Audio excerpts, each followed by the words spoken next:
Right, we're driving to work again, and these discussions have been incredibly fruitful. So we started a couple of weeks ago with looking at our origin as scavengers and hunters, but mainly scavengers, and how that set us on an evolutionary path where our culture and our technology and those kind of things developed. But I can see the scavenger element in the human beings as we developed. Right. So now, oh, and by the way, Tajik is taking me today. Abi is still taking his bath. So that led me to the considering the human stomach from a scavenger's perspective. We have very high acidity in our stomach, so that we can take care of pathogens or those kind of things that we ingest.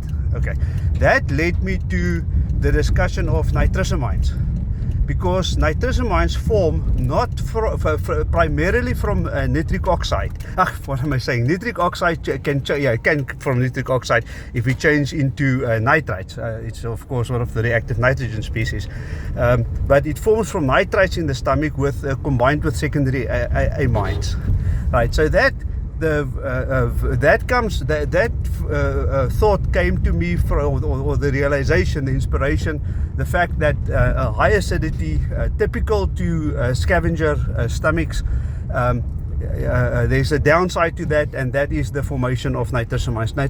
The fact that the stomach is acidic doesn't directly lead to nitrosamine formation. It indirectly leads there, because this reaction is favored in an acidic environment. Of course, the conversion to nitric oxide also takes place in an more acidic environment.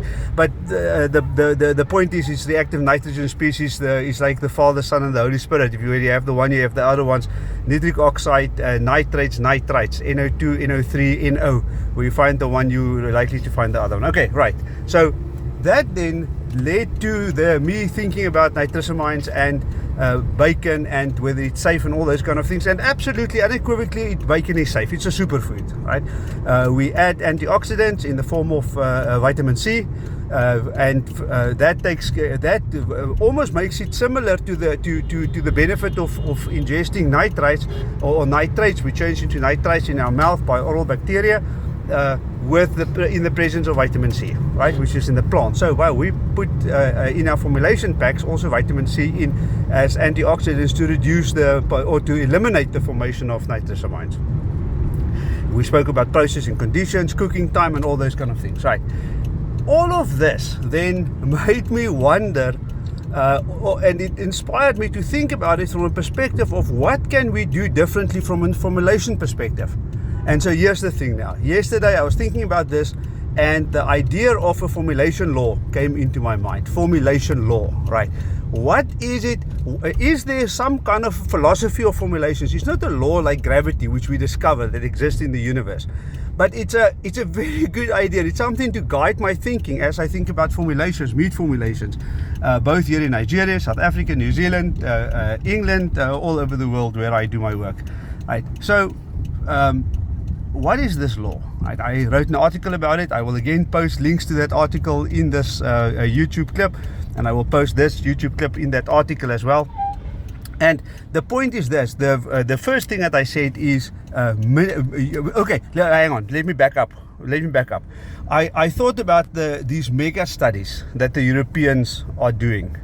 Right, a friend from England again alerted me to the fact of these mega studies, where the long-term studies, where they where they look at mortality and disease and all those kind of things, and they say, do you consume processed meats?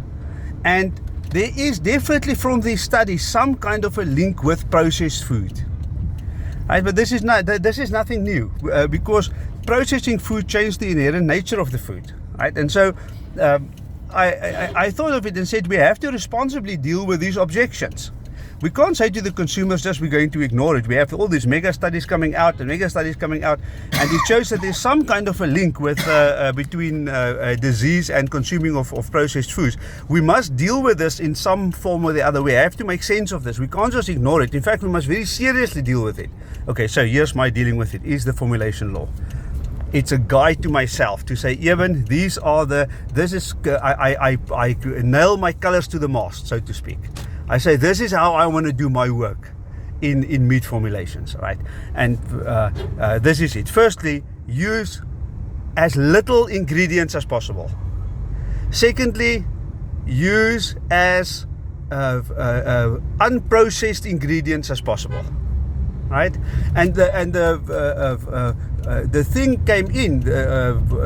Another part of the inspiration was the three-body problem, which I looked at, where comes from your celestial bodies, the sun, the earth, Venus, let's say, for example. It is possible with simple polynomial equations to predict the velocity and the position of the Earth and the Sun, for example, the Earth and the Sun relative to each other, right? There's gravitational interference. They link through gravity, and there's a relationship, right? And we can predict the velocity of the Earth and its position, right? Two bodies, right? Polynomial equations, easy peasy, no problem.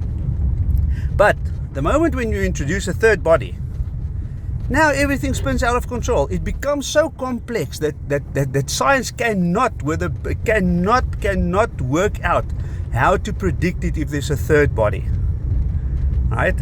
Now the professor that I listened to had this discussion. He said it's similar to human relations. If there's two people in the relationship, yes, but introduce a third person and you don't know what you're going to have, right? Similar to food formulations. If you have two ingredients, it is fairly easy to predict what the result will be combining these two food ingredients. But if you introduce a third, it becomes absolutely impossible. Okay, now that is if you just food chemistry is infinitely more complex, because not only do you have one component, let's take starch, or let's take anything as an example, ingredient A. Ingredient A at a specific pH, at a specific temperature, at a specific level of mechanical action applied to the ingredient changes the nature of that ingredient so much that for all intents and purposes you're dealing with another ingredient. So the two-body problem, which through polynomials we can solve, right, in mathematics, there does not exist something like that in food chemistry, because for all intents and purposes you never deal with only two. You deal with two ingredients at a specific pH, temperature, level of mechanical action applied to it, and so on and so forth. The rest and all those kind of things plays a role, right? And change any one of those parameters, and for all intents and purposes you're sitting with another component altogether. The only way that you can do this is to, of course, test. The part of it took me a little bit to work this out, but to do small little tests as rapidly as possible, because a food scientist must spend lots of times in the factory, and so.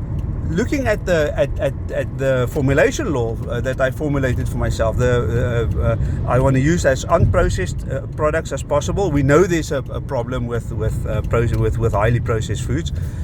These studies tell us that, these mega studies, and then secondly, we want to use as few ingredients as possible. Right. So let's set some boundaries for ourselves. The first boundary is that we want to abide by the evolutionary development of the human.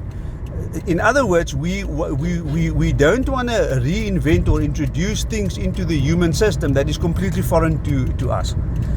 We want to get the products because if we use them unprocessed and in as few of them as possible, we mimic the evolutionary path development of humans, right? In terms of nutrition. Why? Because we figure our bodies adapted to the food that is on the planet with us over millions of years for a specific. It's perfectly adapted to utilize the food around us. So let's not bugger around with the food. Let me put it like that, right?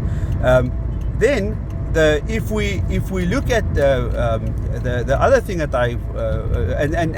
this feeds into the fact that we want to use as minimally processed products as possible and as few ingredients as possible. Few ingredients just because it's simpler to work with. It becomes infinitely complex the more ingredients we introduce.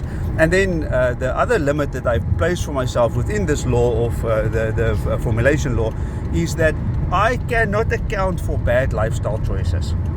My formulations cannot take into account people who don't exercise, people who's obese, people who smoke, people who use alcohol in excess and those kind of things. And I'm guilty for those things. I'm overweight and I drink way too much. And so that's a lifestyle choice that I make. So it is unfair for me to say that it is the food that I eat. I cannot compensate for bad lifestyle choices, and I fear that this is a trajectory that the world is on in terms of food science. That we think that we have to compensate for people's bad lifestyle choices. It is a fundamental error. We will never be able to compensate for that. Right now we are back in the evolutionary path of humans, and it becomes extremely complex. Right, so in a sense, I wish that more food scientists will study physics and have a better understanding of mathematics. It will make life a lot easier in terms of how we set our goals. So that's the that's the formulation law. Little ingredients as possible, minimally processed, and just as a little anecdote to this, I did this work yesterday, and when I got back from the factory, I was thinking about this the whole day. I wrote it, and then last night I woke up at 4 o'clock, 5 o'clock this morning, and I was thinking about the current work that I'm working on, and how I need to change certain aspects and leave out certain ingredients and those kind of things because they don't follow this criteria. And the not just leave out ingredients, but I saw ways that it can be done with simpler ingredients that's readily available, right? And it's going to be more effective, and it's going to be closer. It's going to abide to the formulation law that I've set. Right, so this is this driving to work with me for the last couple of days where I did these videos had phenomenal results. It's also my way of thinking through these things, and it was highly productive this week. I absolutely love it. I'm going to post these little clips also in one series that I want to make available, and for everybody who comments on these things, I want to thank you for that. It's really exciting. Richard, my business partner in Cape Town, who phoned me yesterday, was part of the inspiration to this whole thinking about the formulation law. And he said to me, Evan, we have to use products that is readily available. We have to use them in their simplest forms. How can we process them without altering the basic nature, the way that nature gave them to us, so to speak. Right, I'm at the food factory. Of course, I do these things on the drive. I think it's so appropriate. And for the rest of the day, my focus is on running a food factory or commissioning a food factory with all the various fantastic elements of that is involved in meat science that comes to play. And this is so. I think it's right that I spend only about 10 or 15 minutes on new product development, and the rest of the day is focused on old school stuff. Trying to do things the old school way, implement systems that we know works, which is the majority part of my day. Guys, great. Have a fantastic day.